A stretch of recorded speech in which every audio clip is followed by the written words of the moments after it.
Player of the Year, a competitor whose rise was built not on hype, but on consistency. He didn't dominate occasionally, he did it repeatedly, week after week, tournament after tournament. If there was one player who controlled the field with both technique and mentality, it was Miles. He wasn't a promise. He was the benchmark. To those inside the junior golf circuit, his presence at the AJGA Team Tailor-Made Invitational came as no surprise. This was his kind of event, not one he entered just to play, but one he was expected to win. His name topped every analyst's list. Scouts watched him. Opponents respected him. He knew the courses, he knew the pressure, and more importantly, he knew the feeling of winning at this level. In a field full of hopefuls, he was the one with history. Media outlets like Golf Monthly, NBC Sports, and Reuters all noted the tournament's strong field, but Miles Russell's name always stood alone.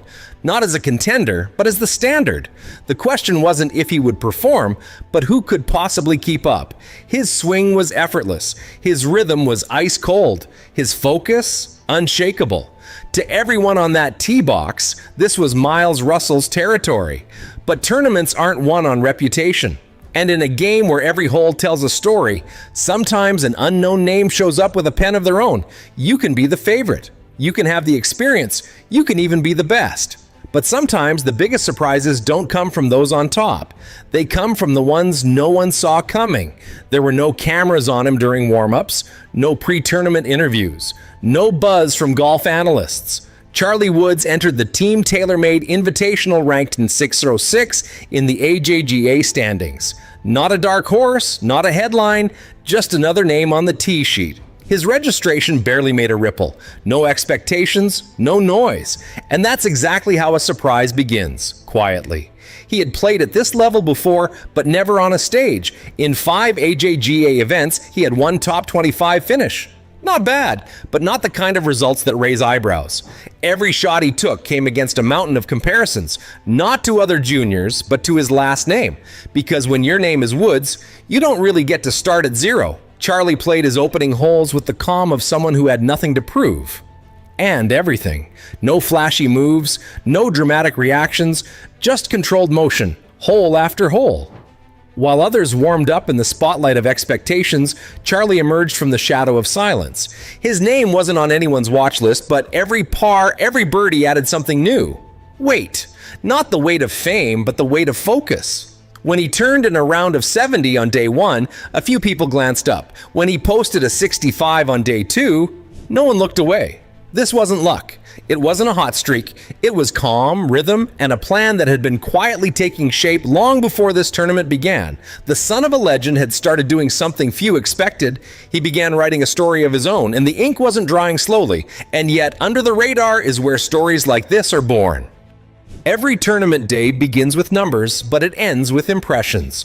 On day 2 of the Team Tailor-Made Invitational, Charlie Woods showed he was more than just a last name on the leaderboard. His round of 65 wasn't a fluke, it was a statement. 8 birdies. Precision off the tee, irons dropping into place like clockwork. No show, no flair, just craftsmanship. And in a field full of promise, Charlie suddenly started setting the tone. What stood out wasn't just the score. It was his expression, not tense, not hyped, just focused. While others in his group sped up or slowed down after mistakes, Charlie kept one rhythm. No reactions to bad bounces. No fist pumps after birdies. The pressure came, but he didn't flinch. He moved like this wasn't his biggest moment. It was his most natural one. At the same time, Miles Russell continued to play well. No mistakes, no drama, exactly what you'd expect from the number 1. But something had shifted. The buzz wasn't just about Russell's consistency anymore, it was about Charlie's climb. Hole by hole, the attention began to tilt. Media started updating headlines. Coaches checked the live scores more often. Players in the clubhouse began rethinking their Sunday pairings. Because when an unknown starts rising, no one asks why. They ask, when will it stop? For the first time all week, the name Charlie Woods didn't sound like a footnote. It sounded like a threat. And it wasn't just his last name that made people watch, it was his score, his calm, his control. By the end of day 2, whispers turned into watch lists. Some rounds win a tournament, others rewrite a reputation, and Charlie Woods' final round of 66 did both. 8 birdies, no double bogeys, barely a misstep. Everything seemed to click, not because of magic, but because of method. Where others tightened up under Sunday pressure, Charlie found another gear. His game didn't get nervous. It got sharper, and in a field full of noise, he suddenly became the only sound. The difference wasn't just in the numbers, though they spoke volumes. While top favorite Miles Russell finished at a strong 8 under, Charlie posted a final score of 15 under par. Not close, not lucky, convincing, a 3-shot margin over what many called the strongest field of the AJGA season. According to Reuters, it was a statement win. Not a flash, not a fluke. A warning. What Charlie delivered that day wasn't a miracle round. It was control. Every shot looked rehearsed. No risky hero shots, no tentative bailouts, just cold, clean execution. Charlie played like a veteran, wrote Golf Digest, and maybe that was the most surprising part. Not that he won, but how he won. He didn't play like someone proving something. He played like someone confirming it. When the final putt dropped and the score became official, the course didn't fall silent because of disappointment. It went quiet because of realization. This wasn't just a kid playing well. This was a player arriving with intent. And just like that, the player in the shadows stepped into the spotlight. The score was final, but the real impact hadn't even started. Within hours of Charlie Woods locking in his win at the Team TaylorMade Invitational, the golf world began to buzz. Sports Illustrated, the New York Post, Golf Digest, they weren't writing about Tiger's son anymore. They were writing about Charlie the competitor, the breakout, the threat. The tone shifted almost instantly. He was no longer a name with expectations. He was a name to game plan around. On social media, coaches began sharing clips of his swing with words like composure, maturity, and precision, not potential, not promise. Words usually reserved for college stars or rising tour pros. According to Golf Monthly, several NCAA programs openly asked whether they'd missed him on their radar. Charlie's reputation wasn't growing. It had exploded. Fans followed suit. The conversation quickly moved from cool to see him out there to how far can this kid actually go? The video of his final round was shared, broken down frame by frame. Not to compare him to his father, but to understand how he had done it. The tempo, the calm, the confidence. This wasn't a son riding on borrowed glory. This was a young player forcing his way into the spotlight on his own merit. And that conversation didn't stop at the 18th green. What once was viewed as legacy was now seen as a threat. Charlie hadn't just played well, he had started something, a story of his own, one that others were suddenly watching. He wasn't just the weekend surprise. He had become a name players would start preparing for. This wasn't hype anymore. It was happening. Some wins stay in the weekend they happen. This one didn't. Just days after his victory at the Team TaylorMade Invitational, Charlie Woods made a leap no one saw coming. According to Reuters, he jumped from number 606 to number 14 in the AJGA rankings. One win, one performance, and the entire landscape of junior golf had been reshuffled, not just because of what he did, but because of what it meant. With his new ranking, Charlie earned automatic entry into the Junior Players Championship at TPC Sawgrass, a proving ground where junior elites meet future pros. The same fairways where his father once made history are now his to navigate. But this time, it's not about shadows or legacy. This isn't about who his dad is, it's about what he's just started. A name that once came as a footnote on the bag tag now stands alone on the leaderboard. At first, critics called it a flash. One weekend, one hot streak, but the numbers told a different story. 3 rounds under par, a calm, controlled finish. Not a moment that felt like luck. This wasn't golf magic, this was method. Technical, deliberate. And if you can do that at 15, it's not a peak, it's a foundation. What began as another confirmation of Miles Russell's dominance ended with something far bigger. There is no longer a clear king in junior golf. The hierarchy is open. The balance of power has shifted.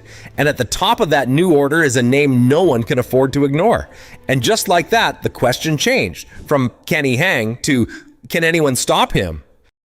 Woods made sure no one could ever say just Tiger's kid again. Coming into the tournament ranked 604th, Charlie wasn't even listed on the radar of most junior golf analysts. He wasn't the favorite, he wasn't the headline, he was just another name on the tee sheet. 3 days later, his name was the only one anyone was still talking about, because what he did in that tournament didn't whisper potential, it screamed proof. The numbers alone were staggering, a 15 under par total, including a closing round 66 that featured 8 birdies. But it wasn't the scorecard that stunned the golf world, it was who he beat and how he beat them.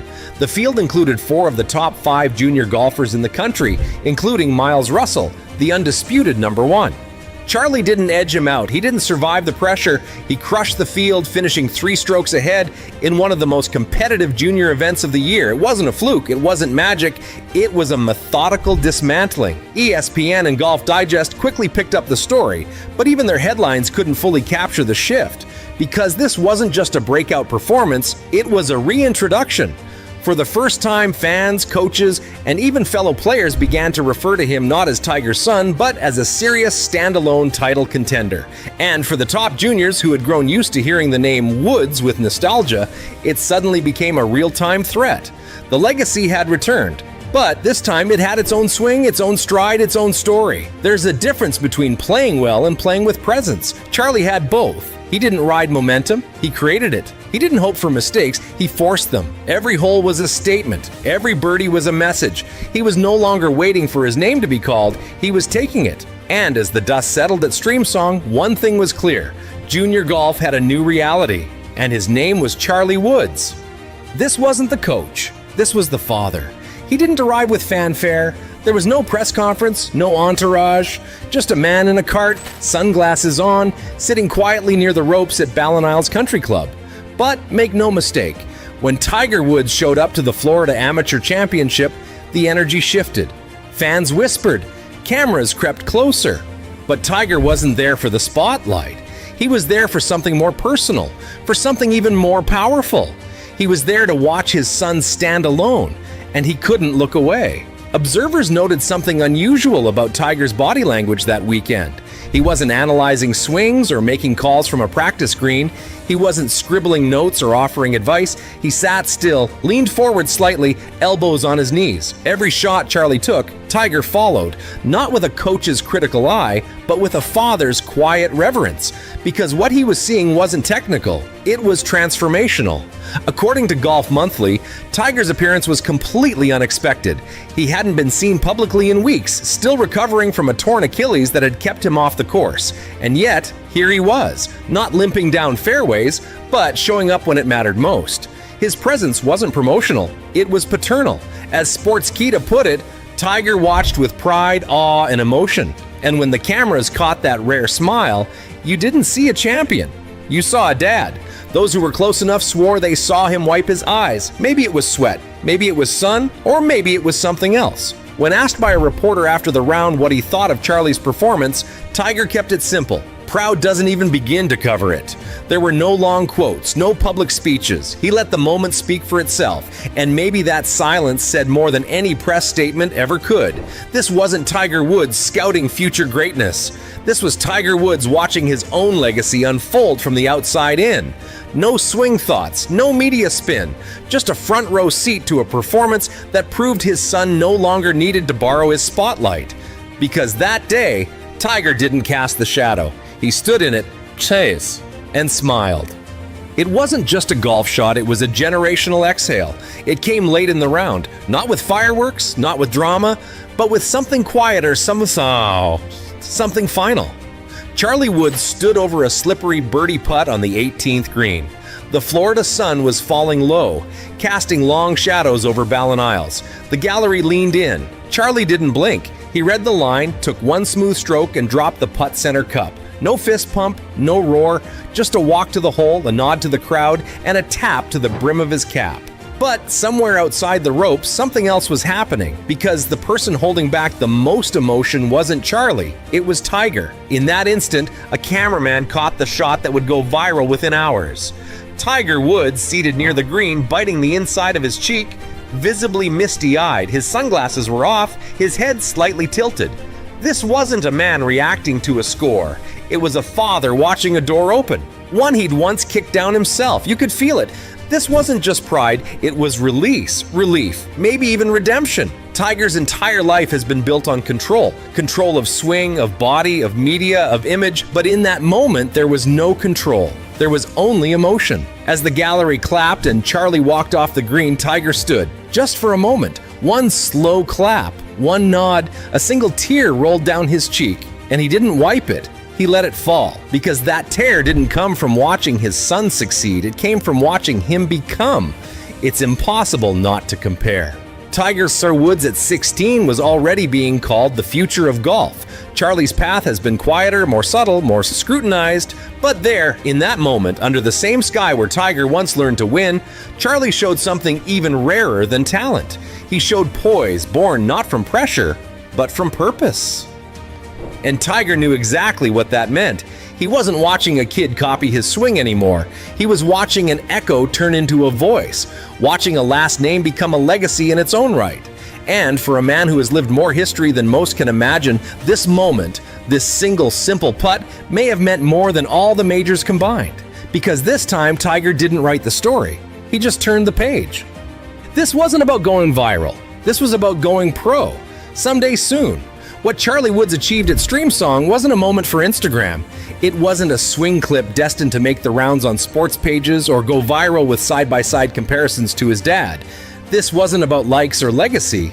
It was something far less flashy and far more meaningful. This was about earning respect, quietly, clinically, authentically. And in the world of golf, that kind of respect is rarer than raw talent. When Charlie walked off the course with a 3-stroke lead and a 15-under total, there was no over-the-top celebration, no club twirl, no need. The job was done. And unlike the early days when he'd finish T25 or outside the spotlight and still make headlines just for showing up, this time the attention didn't precede him. It followed him, not because he was Tiger's son, but because he was that good. He didn't inherit this win, he earned every blade of it. Let's rewind for a second. Before Streamsong, Charlie had played in 5 AJGA events. His best result, a modest tie for 25th. Critics whispered, fans second-guessed. The pressure wasn't fair, but it was real. Is he just a name, they asked? Does he actually have it? These were the questions floating around locker rooms, forums, even inside the ropes. And then came this performance. Not a response, but a rebuttal. He didn't silence doubters with words. He drowned them in birdies. As writers pointed out, this field wasn't soft. It was stacked with top-tier juniors, national champions, collegiate commits, elite recruits. Charlie beat them all. Not with trick shots or hot streaks, but with discipline, focus, and terrifying calm under pressure. One stroke at a time, he